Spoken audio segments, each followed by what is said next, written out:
Vamos falar hoje de um assunto que, olha, toca todo mundo em algum momento, né? Que é sobre conviver com limitações, mas sem deixar a peteca cair, sem perder a esperança. É uma conversa sobre aquela força que a gente às vezes nem sabe que tem e que uma hora ou outra precisa encontrar.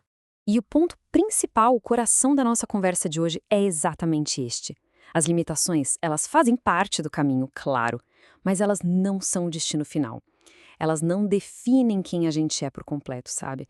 É sobre entender que sempre existe algo além daquele obstáculo que parece tão grande. Bom, para começar, a gente precisa primeiro encarar a realidade de frente, né? Entender direitinho o que são essas limitações e como elas aparecem na nossa vida. Então, o que são limitações, afinal?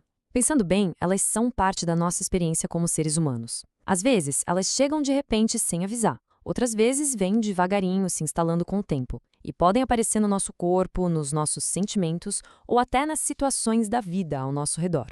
E elas podem ter várias caras, né? Existem as limitações físicas, que mexem com a nossa mobilidade, com a nossa saúde, com a nossa energia do dia a dia. Tem as emocionais, que são super comuns.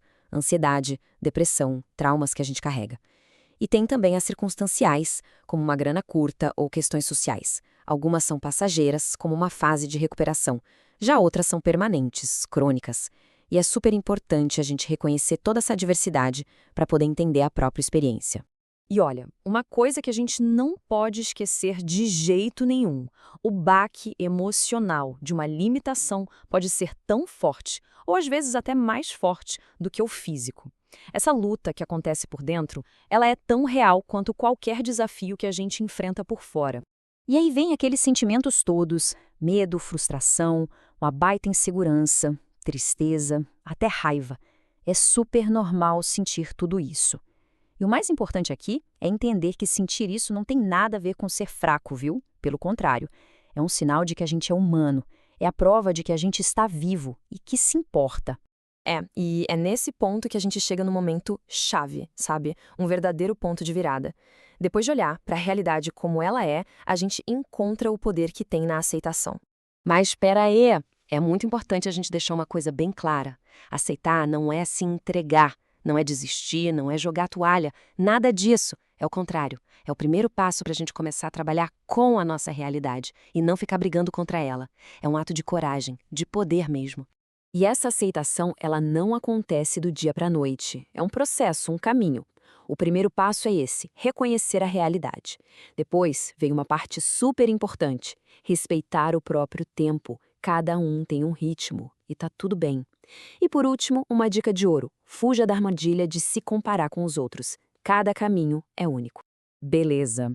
Depois que a gente pisa nesse terreno mais firme da aceitação, aí sim a gente pode começar a plantar e cultivar duas coisas poderosas dentro da gente: a esperança e a resiliência. Olha que coisa linda essa frase. A esperança, sabe, não é aquela coisa gritando que faz barulho. É mais como uma música baixinha, constante, lá no fundo da alma, que nunca para de tocar. É ela que fica ali, nos lembrando que, ei, o futuro ainda existe. E isso nos leva a uma sacada muito importante. Esperança é uma escolha. É uma decisão que a gente toma, todo dia, de olhar para além do perrengue de agora e procurar, sabe, ativamente procurar por novas saídas, novas possibilidades. E de mãos dadas com a esperança vem a tal da resiliência. Mas olha, vamos desmistificar uma coisa. Ser resiliente não é ser o Superman que nunca cai, que nunca se abala. Não é isso. Resiliência é sobre a coragem de levantar depois do tombo. É a nossa capacidade de se adaptar, de encontrar um novo jeito de seguir em frente. Essa imagem diz tudo, né? Ser resiliente é ser um pouco como essa plantinha aí, que dá um jeito de nascer e crescer no meio do concreto. É sobre isso. É sobre encontrar força onde a gente nem imaginava que tinha e simplesmente continuar. Só que essa força toda não broda do chão, né? A gente precisa regar, cuidar, e é aí que entra o autocuidado. Tirar um tempo para acalmar a mente, botar para fora o que a gente está sentindo, buscar um mínimo de equilíbrio. Isso não é luxo, gente, é necessidade. É o que constrói e mantém a nossa resiliência de pé. Ok, até agora a gente falou muito do que acontece aqui dentro. E isso é super importante. Mas não precisamos passar por tudo isso em modo solo. Se conectar com outras pessoas, nossa, isso dá uma força gigantesca. Ficar sozinho num momento difícil só piora as coisas, né? Por isso, é bom a gente sempre se lembrar de uma coisa. Pedir ajuda, aceitar ajuda, isso não é fraqueza, de jeito nenhum. É sinal de sabedoria, de coragem.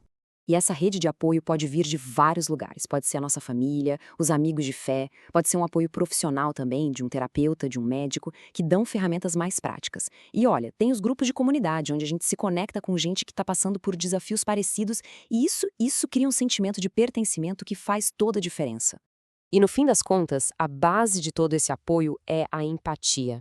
Porque, fala a verdade, às vezes tudo que a gente precisa é de alguém que sente do nosso lado e só escute. Sem dar palpite, sem julgar, alguém que olhe para a nossa dor e diga, eu entendo. Só isso já é uma coisa que cura e fortalece de um jeito incrível. E com tudo isso, a gente chega na parte final da nossa conversa, que é sobre como as limitações, depois de aceitas, depois de trabalhadas, podem, na verdade, abrir um novo caminho.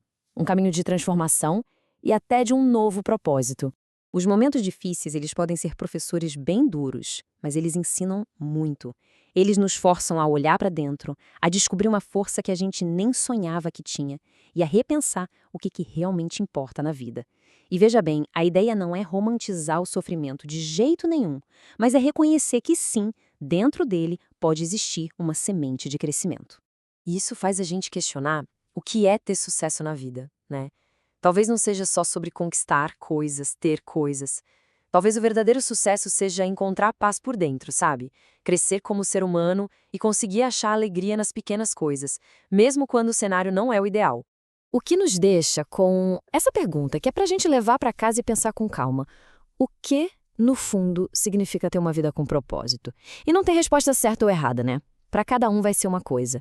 E essa resposta pode até mudar com o tempo. E pra gente fechar essa imagem do horizonte de novo, só que agora com um olhar diferente. A jornada pode ter seus desafios, com certeza, mas a história ainda não está terminada. Cada dia é uma página em branco.